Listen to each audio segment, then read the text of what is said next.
Hi everyone, welcome to lesson number 191 with Protective Diet Education. And we have some people joining us tonight in the classroom that have been away for a while, and Protective Diet was working out great for them and they were going strong. And then out of nowhere, those off-plan foods started creeping in.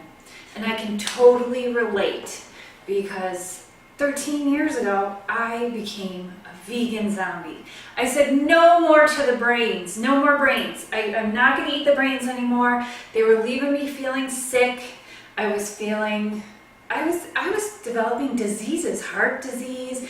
I was morbidly obese. I had so many things wrong with me, chronic pain, plantar fasciitis. I was hobbling around trying to get to the brains. And then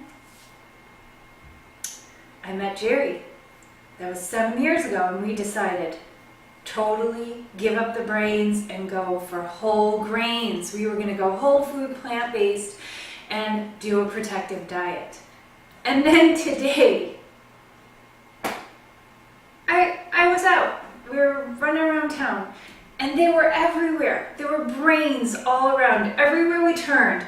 Every time we walked into any place, there were brains everywhere. They were on the elevator, they were at the pool, they were on the dog walks.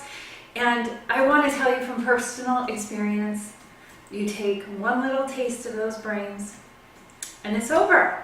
Now I have to clean myself up and get back on track and learn from my experience, learn from the experience of others in our community, stick to it, make it easier on yourself. And if you're getting started tonight with a protective diet for the first time, or you're getting back to it tonight, it's so much easier staying 100% because then you're not tempted.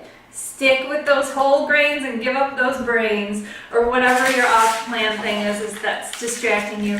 And tonight we're getting started back on track with some cinnamon swirled sweet potato bread.